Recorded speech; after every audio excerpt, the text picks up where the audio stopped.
नमस्कार, आप सभी का स्वागत है भारत होम्योपैथी के यूट्यूब चैनल पर। और आज हम बात करेंगे सोराइसिस के पेशेंट्स को इंजेक्शन लगवाने चाहिए या नहीं, साथ ही क्या उन्हें दवाइयाँ खानी चाहिए, मेडिसिन टाइम पर लेनी चाहिए या नहीं।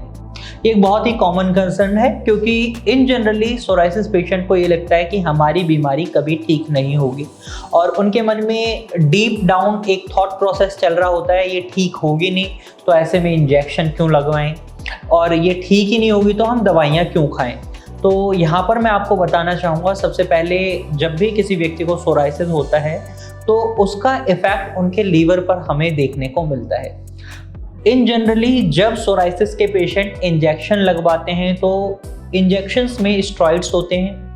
ये स्टेरॉइड्स कुछ समय के लिए आपको रिलीफ दे सकते हैं, लेकिन लॉन्ग रन में अगर हम बात करें, इन स्टेरॉइड्स की वजह से आपका सोराइसिस और ज़्यादा बिगड़ता है, जिसकी वजह से सोराइसिस के पैचेस में रीएग्रेशंस होते हैं, वो दोबारा बाहर आकर निकलने लगते हैं, या फिर आपके जिस बॉडी पार्ट पर अभी सोराइसिस है भी नहीं वहाँ पर भी आपको सोराइसिस के पैचेस दिखाई देने लगते हैं। तो ऐसे में आई पर्सनली एडवाइज यू कि आपको इंजेक्शन नहीं लगवानी चाहिए, खासकर स्टेरॉइड बेस्ड। अब बात आती है दवाइयों की, तो दवाइयों में आप होम्योपैथिक मेडिसिन ले सकते हैं, आयुर्वेदिक मेडिसिन ले सकते हैं। एलोपैथिक मेडिसिन को आपको अवॉइड ही करना चाहिए। रीज़न है, एलोपैथिक मेडिसिन में स्टेरॉइड्स दिए जाते हैं, जनरली आपको बहुत इंस्टेंटली रिलीफ देखने को मिलता है। जैसे जैसे आप दवाइयाँ खाते हैं कुछ समय तक आपको बहुत रिलीफ मिलता है, आपको लगने लगता है कि अब तो मेरा सोराइसिस ठीक हो रहा है। लेकिन जहाँ आप दवाइयाँ खाना बंद कर देते हैं वहीं आपका सोराइसिस दोबारा और ज़्यादा बिगड़ जाता है, जिसकी वजह से लोगों को लगता है सोराइसिस कभी ठीक ही नहीं हो सकता। और वहीं अगर आप सोराइसिस में दवाइयाँ खा रहे हैं एलोपैथिक, तो ये स्टेरॉइड बेस्ड दवाइयाँ आपकी बीमारी को दबा रही हैं, ठीक नहीं कर रही। इससे खतरा ये रहता है आपका सोराइसिस तो बिगड़ता ही है, साथ ही साथ आपके लीवर में और किडनी में भी दिक्कतें बनने लग जाती हैं। तो इसी वजह से आपको एलोपैथिक मेडिसिन ना खाने की सलाह दी जाती है। अब आप आयुर्वेदिक और होम्योपैथिक मेडिसिन ले सकते हैं, इनके कोई साइड इफेक्ट नहीं होते एज यू नो, और ये आपकी बीमारी की जड़ पर काम करती हैं।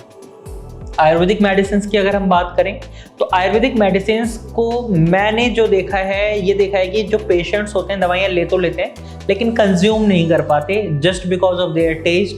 एंड जब वो कंज्यूम ही नहीं कर पाते तो रिजल्ट्स उन्हें बहुत रेयर ही देखने को मिलते हैं और बहुत टाइम प्रोसेस वाले रिजल्ट्स होते हैं आयुर्वेदिक मेडिसिन में।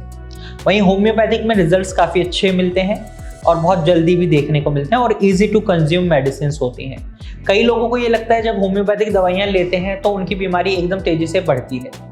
तो यहाँ मैं आपको बताना चाहूँगा, ये पेशेंट टू पेशेंट वेरी करता है। कुछ पेशेंट में बीमारी एकदम तेजी से बढ़ेगी फिर ठीक होने लगी, और कुछ केसेस में ऐसा भी होता है कि बीमारी बढ़ती ही नहीं है, वो ऑटोमेटिकली ठीक होने ही लग जाती है। तो ये patient to patient, person to person vary करने वाली चीज़ होती है। भारत होम्योपैथी में सोराइसिस का प्रॉपर ट्रीटमेंट मिलता है, तो अगर आप अपना सोराइसिस का ट्रीटमेंट स्टार्ट कराना चाहते हैं तो आप भारत होम्योपैथी की डॉक्टर की टीम से कंसल्ट कर सकते हैं। आप स्क्रीन पर दिए गए नंबर पर कॉल कर सकते हैं और भारत होम्योपैथी की डॉक्टर की टीम से एडवाइस ले सकते हैं। आई होप आपको ये वीडियो अच्छी लगी होगी। अगर आपको ये वीडियो अच्छी लगी तो वीडियो को लाइक कीजिएगा। और ऐसे ही मैं आपके एक मोटिवेशन के लिए एक बात बताना चाहूँगा, हमारे एक पेशेंट थे जिन्हें 2 महीने दवाई लेते हुए हैं अभी, और उनके सोराइसिस बहुत ज़्यादा बढ़ा हुआ था, लेकिन आज उनका सोराइसिस बिल्कुल ठीक है। आप बिफोर एंड आफ्टर की इमेज देख सकते हैं।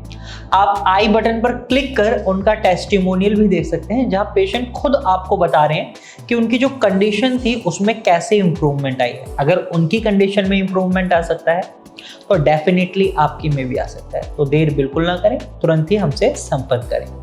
फिर मिलेंगे एक नई वीडियो के साथ, तब तक के लिए धन्यवाद।